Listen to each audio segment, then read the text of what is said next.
The third application is neutron activation analysis. Neutron activation analysis is an application of transmutation. Artificial transmutation is the conversion of one element into another element by bombarding with particles such as neutrons, deuterons, alpha particles, etc. Okay, അപ്പോൾ ഇത് നിങ്ങൾ already പഠിച്ചതാണ്. ഈ transmutation വഴി ഉണ്ടാകുന്ന element radio active ആണെങ്കിൽ നമ്മൾ അതിനെ ഇൻഡ്യൂസ്ഡ് റേഡിയോ ആക്ടിവിറ്റി എന്ന് പറയും. അപ്പോൾ ഇൻഡ്യൂസ്ഡ് റേഡിയോ ആക്ടിവിറ്റിക്ക് എക്സാമ്പിളാണ് neutron activation analysis. It is used to determine the amount of a particular element in a sample. ഒരു സാമ്പിളിലെ ഒരു പർട്ടിക്കുലർ എമൗണ്ടിൻ്റെ കോൺസെൻട്രേഷൻ എലമെൻറ്റിൻ്റെ കോൺസെൻട്രേഷൻ കണ്ടുപിടിക്കാൻ വേണ്ടിയിട്ടാണ് ന്യൂട്രോൺ ആക്ടിവേഷൻ അനാലിസിസ് യൂസ് ചെയ്യുന്നത്. The element to be estimated is transformed by N-gamma reaction to its radioactive isotope. അപ്പോൾ neutron activation അനാലിസിസിലെ transmutation reaction എന്താണ്? ന്യൂട്രോൺ വെച്ച് ബോംബാർഡ് ചെയ്ത് ഗാമ പാർട്ടിക്കിൾ പുറത്തേക്ക് പോകുന്ന റിയാക്ഷനാണ് ന്യൂട്രോൺ ആക്ടിവേഷൻ അനാലിസിസിൽ ട്രാൻസ്മ്യൂട്ടേഷൻ ഉണ്ടാക്കാൻ വേണ്ടി യൂസ് ചെയ്യുന്നത്. From the activity of the product, the target element is estimated. അപ്പം ഇങ്ങനെ ഒരു പാർട്ടിക്കിൾ എടുക്കുക, നമ്മൾക്ക് എന്തിനെയാണോ ഡിറ്റർമിൻ ചെയ്ത് ആ സാമ്പിൾ എടുക്കുക, അതിലോട്ട് ന്യൂട്രോൺസ് കടത്തി വിടുക. അപ്പോൾ അതിലെ ഒരു പർട്ടിക്കുലർ എലമെൻറ്റ് വേറെ എലമെൻ്റ് ആയിട്ട് മാറും. റേഡിയോ ആക്റ്റീവ് എലമെൻ്റ് ആയിട്ടാണ് മാറുന്നത്. Radio active element radio activity produce ചെയ്യും. അത് മെഷർ ചെയ്തിട്ട് നമുക്ക് ആ എലമെൻറ്റ് എത്രത്തോളം ഉണ്ടായിരുന്നു എന്ന് കണ്ടുപിടിക്കാൻ പറ്റും. ഇതാണ് neutron activation analysis. Neutron activation അനാലിസിസിൻ്റെ പ്രിൻസിപ്പിളാണ് നമ്മൾ ഈ സ്ലൈഡിൽ കാണുന്നത്. The element to be estimated in a sample is made radioactive by slow neutron irradiation. അപ്പം നമുക്ക് ഏത് എലമെൻറ്റിനെയാണോ ഡിറ്റർമിൻ ചെയ്യേണ്ടുന്നത് ആ എലമെൻറ്റിലേക്ക് നമ്മൾ സ്ലോ ന്യൂട്രോൺ ഇറേഡിയേഷൻ നടക്കും. അതെന്താ സ്ലോ ന്യൂട്രോൺസ്? നിങ്ങൾ ട്രാൻസ്മ്യൂട്ടേഷൻ പഠിച്ചപ്പോൾ മനസ്സിലാക്കിയിട്ടുണ്ടാവും. ഫാസ്റ്റ് ന്യൂട്രോൺസ് ആണെങ്കിൽ സാമ്പിളിൽ കൂടെ അങ്ങ് കടന്നു പോകും. സാമ്പിൾ അബ്സോർബ് ചെയ്യണമെങ്കിൽ സ്ലോ ന്യൂട്രോൺസ് തന്നെ വേണം. The radioactivity of the sample is then a measure of the mass of the element originally present. അപ്പം നമുക്ക് എത്ര റേഡിയോ ആക്ടിവിറ്റി കിട്ടുന്നു എന്നുള്ളത് എന്തിനെ ഡിപ്പെൻഡ് ചെയ്യും? നമ്മുടെ സാമ്പിളിൽ നമുക്ക് ഡിറ്റർമിൻ ചെയ്യേണ്ടുന്ന എലമെൻ്റ് എത്രയുണ്ട് അതിനെ ഡിപ്പെൻഡ് ചെയ്യും. അപ്പോൾ അത് കണ്ടുപിടിക്കാൻ നമുക്ക് ആക്ടിവിറ്റി ഇക്വേഷൻ യൂസ് ചെയ്യാം. Activity A is equal to n phi sigma into 1 minus e raised to minus lambda t. അപ്പോൾ അതിൽ A എന്ന് പറഞ്ഞാൽ ആക്ടിവിറ്റിയാണ്, N എന്ന് പറഞ്ഞാൽ number of atoms of the element to be determined. അത് നമുക്ക് അറിയില്ല. ഫൈ നമ്പർ ഓഫ് ന്യൂട്രോൺസ്, അത് നമ്മളാണ് ന്യൂട്രോൺസ് പാസ് ചെയ്യുന്നത്. അപ്പം നമുക്കറിയാം എത്ര ന്യൂട്രോൺസ് ഉണ്ട് എന്നുള്ളത്. സിഗ്മ എന്ന് പറഞ്ഞാൽ ന്യൂട്രോൺ ക്യാപ്ചർ ക്രോസ് സെക്ഷൻ എന്നുള്ള ഒരു സംഭവമാണ്. അത് ഓരോ എലമെൻറ്റിൻ്റെയും ഒരു കോൺസ്റ്റൻറ്റ് വാല്യൂ ആണ്. അത് നമുക്ക് എക്സ്പെരിമെൻ്റലി ഡിറ്റർമിൻ ചെയ്തത് അവൈലബിൾ ആണ്. ലാംഡ എന്ന് പറഞ്ഞാൽ ഡി.കെ കോൺസ്റ്റൻറ്റ്. നമുക്കത് കാണുന്നത് എങ്ങനെയാണ്? 0.693/T12. ടി എന്ന് പറഞ്ഞാൽ ഇതിനകത്ത് ടി എന്ന് പറഞ്ഞാൽ ഇറേഡിയേഷൻ ടൈമാണ്. അപ്പോൾ ഇതിൽ നമുക്ക് എൻ അറിയില്ല. എൻ കണ്ടുപിടിക്കാൻ എന്താണ് ഒരു മാർഗം? The weight of the element activated, the weight of the element of molecular mass m activated is W is equal to n into m by 6.023 into 10 raised to 23. നമ്മുടെ സാമ്പിളിൽ നമുക്ക് ഡിറ്റർമിൻ ചെയ്യേണ്ടുന്ന എലമെൻറ്റിൻ്റെ molecular mass M ആണെങ്കിൽ നമുക്ക് activated ആയിട്ടുള്ള wait കണ്ടുപിടിക്കാൻ നമുക്കൊരു ഫോർമുലയുണ്ട്. W is equal to n into m by 6.023 into 10 raised to 23. അപ്പോൾ അങ്ങനെയാണെങ്കിൽ നമുക്ക് അതിൽ നിന്ന് n കണ്ടുപിടിക്കാം. W weight of element activated into 6.023 into 10 raised to 23 by m.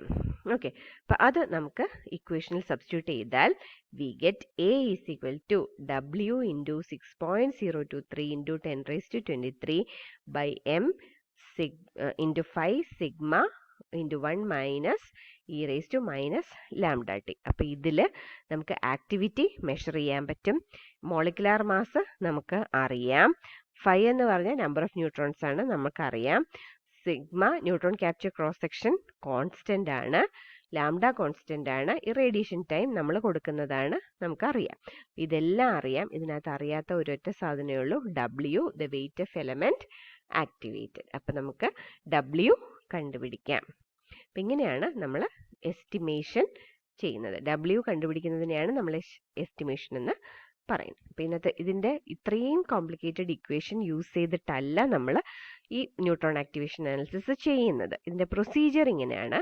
The sample of mass W is irradiated by a neutron flux simultaneously with a standard sample containing known amount of the element. For example, നമുക്ക് കണ്ടുപിടിക്കുന്നത് ഒരു റൂബിയിലുള്ള ക്രോമിയത്തിൻ്റെ amount ആണെന്ന് വിചാരിക്കുക. Okay, അപ്പോൾ നമ്മൾ ഒരു Ruby sample എടുക്കുകയാണ് വിത്ത് wait W. നമുക്ക് ക്രോമിയം കണ്ടന്റ് അറിയാവുന്ന വേറൊരു റൂബി എടുക്കുക. അതിൻ്റെ വെയിറ്റും നമുക്കറിയാം, ദാറ്റ് ഇസ് W0. അപ്പോൾ ക്രോമിയം കണ്ടന്റ് ഇത്രയുമുള്ള 1% ക്രോമിയം കണ്ടന്റ് ഉള്ള ഒരു റൂബി എടുത്തു. അത് നമുക്കറിയാം ക്രോമിയം എത്രയുണ്ടെന്ന് അറിയാം. അപ്പം ആ റൂബി എടുത്തിട്ട് നമുക്ക് അൺനോൺ റൂബിയും ഒരുമിച്ച് എടുക്കുക. 2 നോണും അൺനോണും ഒന്നിച്ചെടുക്കുക. രണ്ടും ഒരേ സമയം ഇറേഡിയേറ്റ് ചെയ്യുക. ഒരേ നമ്പർ ഓഫ് ന്യൂട്രോൺസ് കൊടുക്കുക. ഒരേ സമയം ഇറേഡിയേറ്റ് ചെയ്യുക. അങ്ങനെയാണെങ്കിൽ A and A0 are the activities of the sample and standard. അപ്പോൾ നമുക്ക് ഇറേഡിയേഷൻ കഴിഞ്ഞ് A എന്ന് പറയുന്നത് സാമ്പിളിൻ്റെ റേഡിയോ ആക്ടിവിറ്റിയും A0 എന്ന് പറയുന്നത് സ്റ്റാൻഡേർഡ് കോമ്പൗണ്ടിൻ്റെ റേഡിയോ ആക്ടിവിറ്റി ആണെങ്കിൽ W/W0 is equal to A/A0. ഇതിൽ നമുക്ക് W അറിയത്തില്ല. W0 നോൺ കോമ്പൗണ്ടിൻ്റെ ആണ്. ആക്ടിവിറ്റി നമുക്ക് മെഷർ ചെയ്യാം. അപ്പം നമുക്ക് W കണ്ടുപിടിക്കാം. കോംപ്ലിക്കേറ്റഡ് ഇക്വേഷൻ യൂസ് ചെയ്യേണ്ട ആവശ്യമില്ല. ഒരേ തരത്തിലുള്ള മെറ്റീരിയൽസ്, ഒന്ന് സ്റ്റാൻഡേർഡും ഒന്ന് നമുക്ക് അൺനോണും ആയിട്ടുള്ളത് വെച്ചുകൊണ്ട് നമുക്ക് ന്യൂട്രോൺ ആക്ടിവേഷൻ അനാലിസിസ് വഴി എമൗണ്ട് കണ്ടുപിടിക്കാൻ പറ്റും. ഓക്കെ, ഇതാണ് ന്യൂട്രോൺ ആക്ടിവേഷൻ അനാലിസിസിൻ്റെ പ്രൊസീജിയർ. പിന്നെ ഇതിൻ്റെ ആപ്ലിക്കേഷൻ എന്താണ്? NA എന്ന് പറഞ്ഞ ന്യൂട്രോൺ ആക്ടിവേഷൻ അനാലിസിസ്. ഇതിൻ്റെ application determination of manganese content of tea ലീവ്സിലുള്ള മാംഗനീസ് കണ്ടന്റ് കണ്ടുപിടിക്കാൻ നമുക്കിത് യൂസ് ചെയ്യാം. Determination of composition of archaeological samples. അപ്പോൾ ഇപ്പോൾ സപ്പോസ് നമ്മുടെ ആർക്കിയോളജിക്കൽ സാമ്പിളിൽ ലെഡ് ഉണ്ടെന്ന് വിചാരിക്കുക. അപ്പം ലെഡ് എത്രയുണ്ട് എന്ന് കണ്ടുപിടിക്കാൻ നമുക്ക് എന്ത് ചെയ്യാൻ പറ്റും? ലെഡിൻ്റെ റേഡിയോ ആക്റ്റീവാക്കി മാറ്റിയിട്ട് ന്യൂട്രോൺ ആക്ടിവേഷൻ അനാലിസിസ് വഴി അതിൻ്റെ കണ്ടന്റ് കണ്ടുപിടിക്കാം. അപ്പം അങ്ങനെ കോമ്പോസിഷൻ ഓഫ് ആർക്കിയോളജിക്കൽ സാമ്പിൾസ് കണ്ടുപിടിക്കാൻ പറ്റും. ഇനി നേരത്തെ ഞാൻ പറഞ്ഞതുപോലെ determination of chromium content of Ruby. അപ്പം ഇതെല്ലാം കണ്ടുപിടിക്കാൻ ന്യൂട്രോൺ ആക്ടിവേഷൻ അനാലിസിസ് യൂസ് ചെയ്യാം. അപ്പം ഈ അനാലിസിസും ബാക്കി അനാലിസിസും തമ്മിൽ എന്തെങ്കിലും വ്യത്യാസമുണ്ടോ? എന്തെങ്കിലും അഡ്വാൻറ്റേജസ് ഉണ്ടോ? Neutron activation analysis is A non destructive technique. നമുക്ക് സാധാരണ ചെയ്യണമെങ്കിൽ അതിനെ എന്ത് ചെയ്യണം? എസ്റ്റിമേറ്റ് ചെയ്യണമെങ്കിൽ അതിനെ ഡിസോൾവ് ചെയ്യിച്ചെടുക്കണം. അതും അല്ലെങ്കിൽ